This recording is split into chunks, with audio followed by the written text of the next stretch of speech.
नमस्कार मित्रों, मैं राजीव मिश्रा सोशल दुनिया चैनल में आपका पुनः स्वागत करता हूं। और जैसा कि आपको पता है, इस समय देश दुनिया कोविड-19 यानी कोरोना महामारी से ग्रस्त है। हमारी अपेक्षाओं के अनुरूप ना तो 21 दिन बाद यानी कि 14 अप्रैल और ना ही 3 मई को ये लॉकडाउन खोला जा सका, क्योंकि ये महामारी नित्य बढ़ रही है। आगे 17 मई तक के लिए लॉकडाउन घोषित किया गया है, लेकिन अभी भी स्थितियां अज्ञात में हैं। अभी भी हमारे पास कोई एक क्लियर पर्दा नहीं है जिससे हम ये बता पाएँ कि नहीं 17 तारीख को भी स्थितियां सामान्य होने जा रही हैं। देश के तमाम प्रबुद्ध जन अपने अपने तरह से जनता को जागरूक करने में लगे हुए हैं। हमारे शिक्षाविद भी लगातार ऑनलाइन क्लासेस ले रहे हैं, अपने लेक्चर्स दे रहे हैं। और इसी कड़ी में सोशल रिसर्च फाउंडेशन की सदस्या डॉक्टर शालिनी साहनी, जो कि आरएमपी पीजी कॉलेज से हैं, अपना विचार लगातार हमारे यूट्यूब चैनल के माध्यम से रखती हैं और आज भी इसी कड़ी में उनका वक्तव्य आपके सामने प्रस्तुत है। नमस्कार दोस्तों, मैं doctor Shalini Sahni, assistant professor Sanskrit, RMP PG college Sitapur. मैं आज पुनः प्रस्तुत हूँ आप सबके सामने अपने कुछ विचार कोविड-19 के विषय में लेकर। भारतवर्ष में लगभग 1.5 माह से लॉकडाउन था। आज कोरोना वायरस के बढ़ते आक्रमण के कारण पुनः हम तीसरे लॉकडाउन के पीरियड में प्रवेश कर चुके हैं, जो 4 मई से 17 मई तक रहने वाला है। परंतु कोरोना वायरस के बढ़ते केसों को देखकर ऐसा लगता है कि कोरोना वायरस इतनी जल्दी संपूर्ण विश्व से और भारतवर्ष से जाने वाला नहीं। इसी विषय में मैं अपने कुछ विचार यहाँ रखना चाहूँगी कि इसके कारण क्या है। ऐसा तो नहीं कि ये कोरोना वायरस बाजारवाद की देन हो, तो मेरे कुछ विचार बाजारवाद और कोरोना आपके समक्ष प्रस्तुत हैं। 2 सप्ताह का लॉकडाउन और बढ़ गया। 3 मई की प्रतीक्षा करती भारतीय जनता अब कुछ और समय के लिए घर में ही रहने को बाध्य है। परंतु क्या तब तक कोरोना संकट समाप्त हो जाएगा? कोविड-19 की विभीषिका क्या तब तक भारत से चली जाएगी? कहना मुश्किल होगा।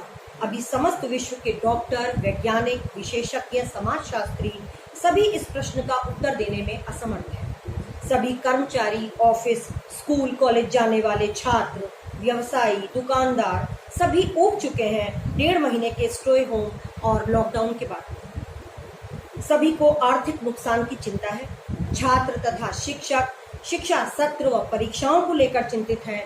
कार्यालयों के कर्मचारी समय नहीं काट पा रहे हैं, सारे कार्य बीच में ही पड़े हैं। युवा वर्ग बाहर निकलने को व्याकुल है। उसकी एक और व्याकुलता है कि उसे बाहर का होटल, रेस्टोरेंट व स्ट्रीट फूड का आनंद लेने का अवसर कब प्राप्त होगा। मांसाहार के शौकीन व्याकुल हैं कि उन्हें बाजार में बिकने वाला विभिन्न प्रकार का मांसाहारी व्यंजनों का आनंद कब प्राप्त होगा। गृहिणियां भी परिवार के लिए विविध भोज्य पदार्थों को बनाकर उपता चुकी हैं। दैनिक भत्ते पर काम करने वाली तरह तरह की छोटी दुकानदार, परिवारों का पेट पालने वाले, रिक्शा, टैक्सी, ऑटो चालक सभी परिस्थितियों के पुनः सामान्य होने की प्रतीक्षा में है। किंतु ये प्रतीक्षा बढ़ती ही जा रही है। समाचार पत्रों एवं न्यूज चैनलों में कोरोना संक्रमितों के आंकड़ों में प्रतिदिन होती वृद्धि चिंता को बढ़ाने वाली है। शासन प्रशासन मुस्तैद है कोरोना संकट से लड़ने में। अस्पताल, डॉक्टर, स्वास्थ्य कर्मी, पुलिस, सेना सभी अपने हिस्से का अवदान दे रहे हैं। परंतु चुनौती है कि बढ़ती ही जा रही है। चुनौती भी ऐसी कि अकल्पनीय, अपूर्व। जनता को घर पर रहने, मास्क के प्रयोग, सामाजिक दूरी बनाकर चलने, सैनिटाइजर का प्रयोग करने आदि समस्त बिंदुओं पर सावधानी पूर्वक कार्य करने को सरकार चेतावनियां दे रही है। डॉक्टर रोग प्रतिरोधक क्षमता को बनाए रखने वाले उपायों की सलाह दे रहे हैं। प्राकृतिक चिकित्सक, आयुर्वेद व योग के विशेषज्ञ प्राणायाम व प्राकृतिक उपचारों का समर्थन कर रहे हैं। होम्योपैथ रोग प्रतिरोधक क्षमता को बढ़ाने वाली दवाओं के प्रयोग पर बल दे रहे हैं। वैज्ञानिक कोविड-19 की वैक्सीन खोजने में लगे हैं। एक समाधान हर्ड इम्यूनिटी भी विकसित करने की बात की जा रही है। सार संक्षेप ये है कि ये अपरिचित सी चुनौती सोच को केंद्रित ही नहीं होने दे रही। हम यत्र तत्र सर्वत्र विविध उपायों द्वारा इसका समाधान खोजने में लगे हैं, परंतु ऐसा प्रतीत होता है कि हमने देर कर दी है। यह विभीषिका जटिल है। मात्र एक वैक्सीन की दरकार नहीं है मानव जाति को। मेरा मानना है कि वैक्सीन के रूप में कोई जादू की पुड़िया हाथ नहीं लग जाएगी। कोविड-19 की वैक्सीन मिल जाने के उपरांत क्या हम सब ऐसी विभीषिकाओं से सदैव के लिए भयमुक्त हो जाएंगे? क्या भविष्य में ऐसी महामारियों की संभावनाएं समाप्त हो जाएंगी? नहीं, ये क्रम नहीं टूटेगा। कोई और वायरस कुछ समय बाद इससे भी अधिक शक्तिशाली रूप में हम पर प्रहार करेगा। मैं यहाँ नकारात्मक चिंतन की ओर नहीं ले जा रही। मैं तो पूर्व में आए swine flu, avian flu, SARS, MERS, Ebola, Nipah सरीखे वायरसों का स्मरण दिलाना चाहती हूँ। एक के बाद एक खतरनाक प्रहारक वायरसों की पूरी श्रृंखला है जिसने हमें समय समय पर सचेत किया है और चेतावनियां भी दी है। अतः इसके कारण की ओर आपका ध्यान आकर्षित करना ही मेरा मंतव्य है। मेरा विचार है कि हम यहाँ तक बाजारवाद की संस्कृति की पराकाष्ठा पे पहुंच जाने के कारण पहुंचे हैं। पर्यावरण विशेषज्ञ वैज्ञानिक दशकों से हमें सचेत करते आ रहे हैं। हमने अति भोगवादी संस्कृति को बढ़ावा देने के कारण विकास और संपन्नता के बढ़ते खेल में अपने खान पान अनंत भोगों के लिए धरा का चरम संदोहन प्रारंभ कर दिया था। हमने ना ही अपने आसपास के जलाशयों को छोड़ा, ना ही वृक्षों को, ना पर्वतों को काट कर पर्यटन क्षेत्र बना डाले, पर्वतीय वन क्षेत्रों को तहस नहस कर दिया। वहां भी हमने अपने लिए भोग विलास के साधनों संसाधनों का निर्माण कर उनकी नैसर्गिक विशेषताओं में अपना दखल डालकर प्रदूषित कर दिया। वहां की भौगोलिक पारिस्थितिकी ही बदल कर रख दी। वन्य जीवों को रहने का स्थान नहीं छोड़ा। ग्लेशियर पिघलने लगे, नदियों के मार्ग बदल गए, धाराएं सूख गईं। समुद्र को भी नहीं छोड़ा हमने। वहां के जीव जंतु खाने की होड़ सी लग गई।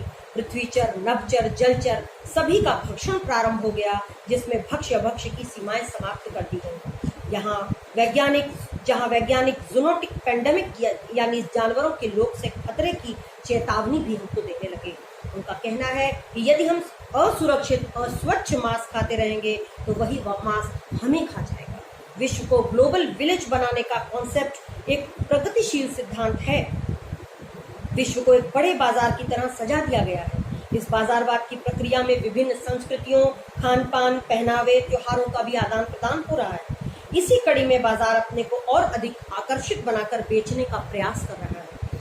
दूसरी तरफ विकासशील राष्ट्रों में बढ़ती प्रति व्यक्ति आय का औसत बढ़ने से लोगों में खर्च करने की शक्ति भी बढ़ रही है।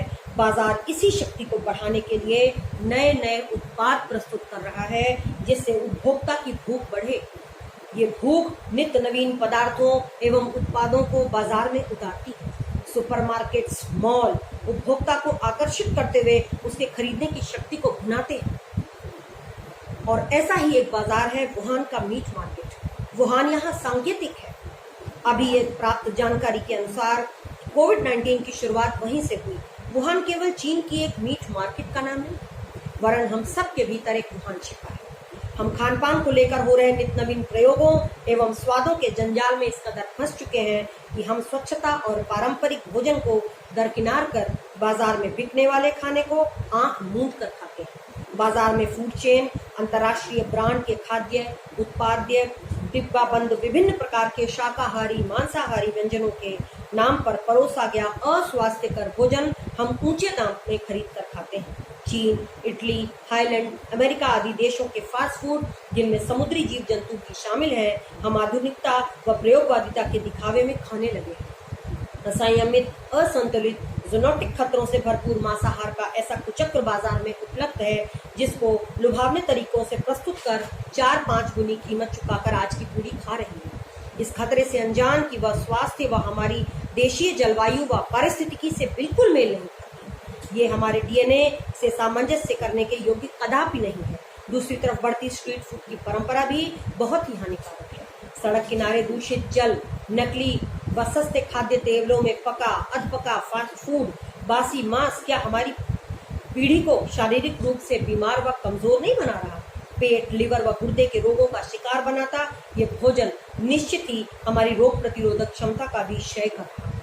इन सभी भक्ष्य अभक्ष्य का सेवन करके हम पूरी तरह से बाजार के दास होते जा रहे हैं। घर घर ऑनलाइन माध्यमों से यह जहर सीधा होम डिलीवरी की सुविधा देता हुआ आपको आलस्य का भी शिकार बना रहा है। साथ ही इन भोज्य पदार्थों को बेचने के अवसरों को बढ़ाता बाजार हमें रोगी बना रहा है। अपने घरों शहरों से दूर नौकरी पेशा मजदूर छात्र सभी वुहान के ग्राहक बनते जा रहे हैं। भौतिकता की दौड़ में समयाभाव व आलस्य इस वुहान के लिए एक बड़ा वर्ग खड़ा कर रहा है। ग्राहकों का घर से बाहर डिनर लंच स्नैक्स पार्टी जैसे प्रलोभन और खरीदने की क्षमता का खोखला प्रदर्शन इस वुहान को और भी बढ़ावा दे रहा है। ये वुहान हमें आंतरिक रूप से कमजोर बना रहा है। बदलना होगा हमको अपने इन तौर तरीकों को, आदतों और लापरवाह खान पान के रवैये को।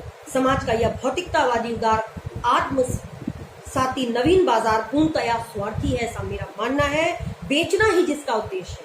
यहाँ मैं ये कहना चाहूंगी कि हम बाजार को नहीं खा रहे, बाजार हमको खाता जा रहा है। चीनी सामान की तरह सब कुछ तुरंत तैयार, किंतु न टिकाऊ न लाभकारी, प्रयोग और विनाश यूज एंड थ्रो के सिद्धांत पर आधारित। परंतु सभ्यता नाश की ओर चली जाए, क्या ऐसा प्रयोग ऐसा भोग उचित है? हम बाजार के इस कदर गुलाम न बन जाएं कि बाजार ही हमको निगल जाए। हमें इस उपभोक्तावादी प्रवृत्ति पर कुछ संयम से काम लेना होगा। मनुष्य की आधारभूत आवश्यकताएं भोजन वस्त्र और आवास है। गौर करने वाली बात है कि इस महामारी के समय जब हम लॉकडाउन की स्थिति में लंबे समय से घर पर हैं, तब क्या घर पर बने साफ सुथरे ताजे पौष्टिक व पारंपरिक भोजन से हम जीवित और जागृत नहीं? मेरे विचार से हम कहीं अधिक तृप्त व स्वस्थ महसूस कर रहे हैं। बिना बाहरी भोजन और अन्य तमाम सुविधाओं और सामग्रियों के हम कितना अच्छा समय व्यतीत कर रहे हैं। हमने इस समय स्वयं को बाजार की कैद से मुक्त करना सीख लिया है। यह सब हमें विचार करने को बाध्य कर देता है कि फिर इतना निर्भर क्यों हैं हम इन बाजारों पर। हमें अपना लालच छोड़ना होगा, अपने स्वास्थ्य के प्रति अपना लापरवाह व आत्मघाती रवैया छोड़कर सचेत होना होगा और बाजार की गुलामी से स्वयं को मुक्त करना होगा। बाजार से वही चुनना होगा जो हमारे लिए लाभप्रद हो। आंख मूंद कर बाजार के कुचक्र में नहीं फंसना होगा।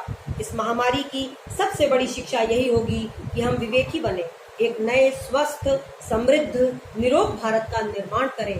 पारंपरिक भोजन आहार विहार योग आयुर्वेद की ओर लौटें। स्वस्थ दिनचर्या और आहार हमें पुनः अपने मौलिक भारतीय परिवेश अहिंसक भोजन शैली में ही मिलेगा। सात्विक आहार सात्विक विचार हमें पुनः एक स्वस्थ राष्ट्र के निर्माण में सहयोगी बनेंगे। इस कोरोना की विभीषिका से निकलने के उपरांत हमें विवेकपूर्ण रवैया अपनाकर तृष्णा लोभ के व्यामोह से स्वयं को छुड़ाकर नए पथ पर चलना होगा। तेन त्यक्तेन भुंजीथा मा गृहा, इस सिद्धांत पर चलना होगा। संसार में सब कुछ उपयोगी नहीं होता, ग्रहण करने योग्य अपनाकर शेष को त्यागना ही श्रेयस्कर होगा। ये मेरे विचार थे कोरोना के विषय में। और यदि आपको अच्छे लगे तो आप लाइक्स और कमेंट्स दीजिए। और मैं यही कामना करती हूँ कि शीघ्र ही समस्त भारतवर्ष और संपूर्ण विश्व इस कोरोना महामारी के जाल से निकल जाए। और इसी के साथ मैं सबके स्वास्थ्य की कामना करते हुए कहती हूँ, सर्वे भवन्तु सुखिनः, सर्वे सन्तु निरामयाः, सर्वे भद्राणि पश्यन्तु, मा कश्चित् दुःखभाग् भवेत्। धन्यवाद।